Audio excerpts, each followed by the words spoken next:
welcome at whatever time you are watching this video. Philip has posted the material for our Lent studies on our website.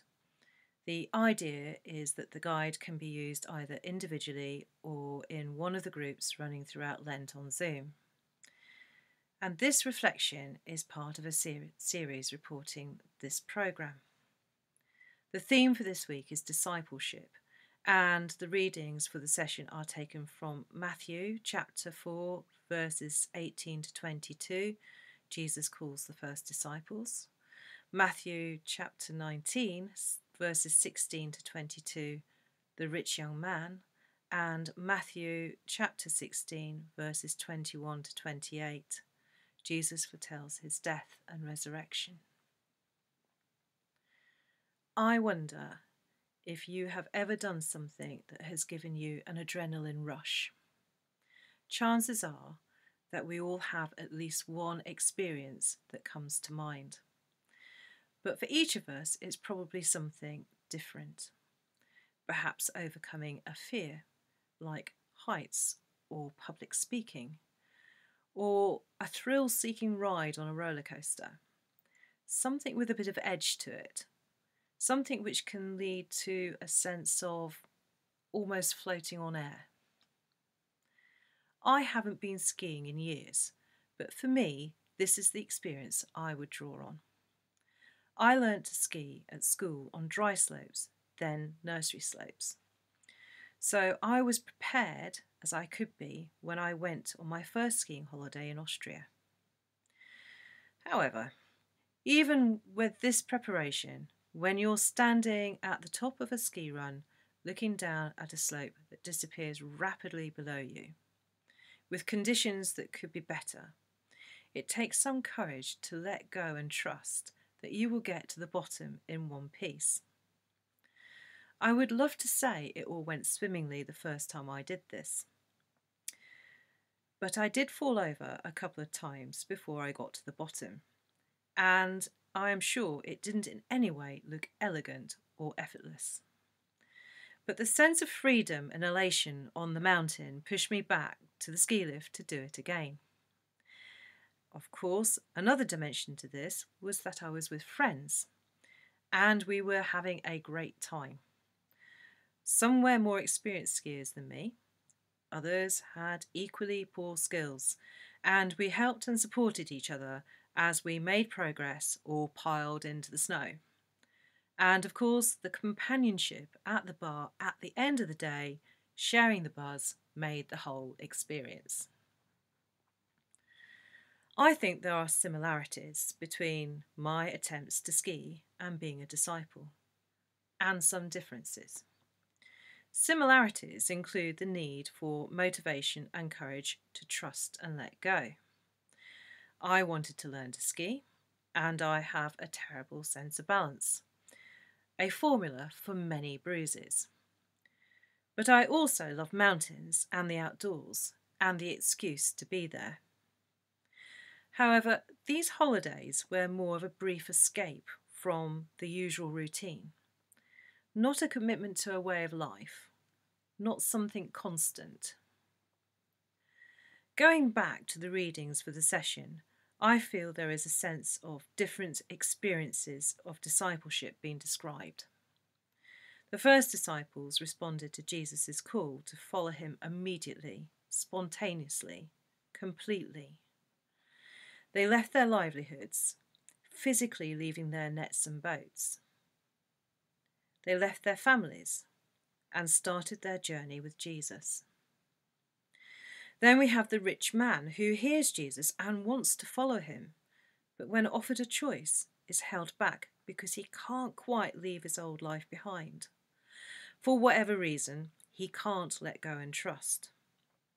In the last of these readings, we have Jesus explaining that to move forward, we have to overcome our instincts that hold us back and set our minds on a spiritual, full life rather than the earthly things that we are tied to.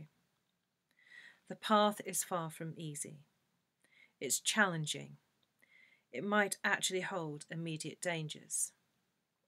But the promise to those who choose to follow Jesus to have the courage and the motivation is amazing to the point it's impossible to comprehend. What does a disciple look like, and how might we let go and trust? Again, for each of us, this will represent something different at a personal level. When reading these passages in sequence, the experiences described, to me, feel like inward growth, starting with accepting an invitation to follow, some sort of sorting out what we feel we can do on our own,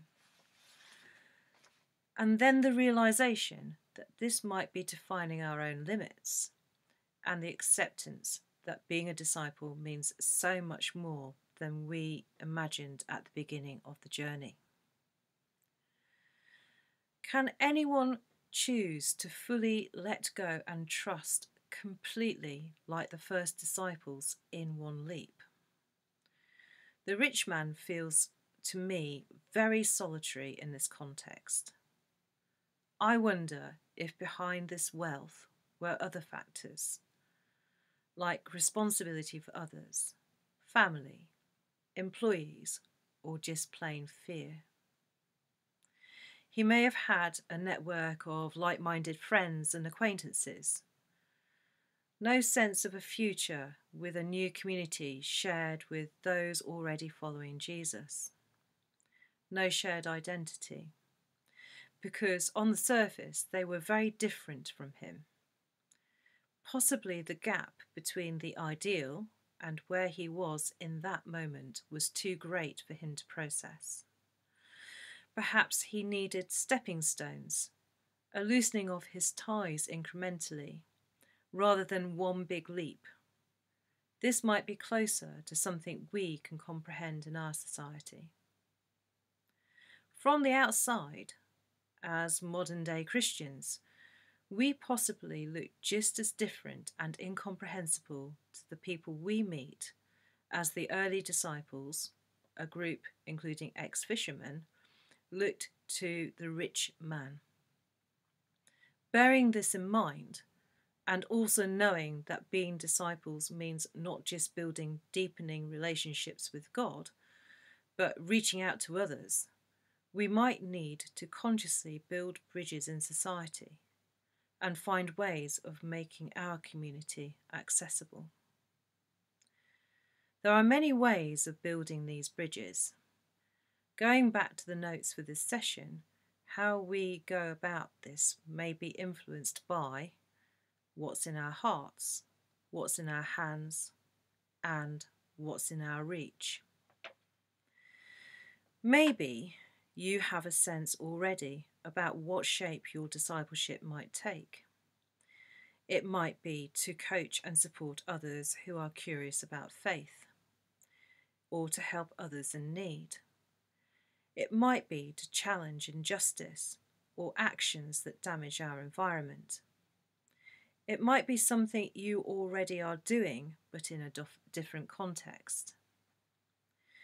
Whichever route is taken, we should remain conscious of being disciples, which is more than doing what is right and ethical and useful. It's a way of life which may have a few bumps.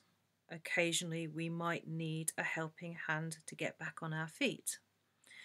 We might need to dust ourselves off, dig deep into our courage to let go and trust again. Chances are, if we have heard correctly, we will find that we are more capable than we thought we were. We might even have some fun. And we might have a few more friends to share the buzz with at the end of the day.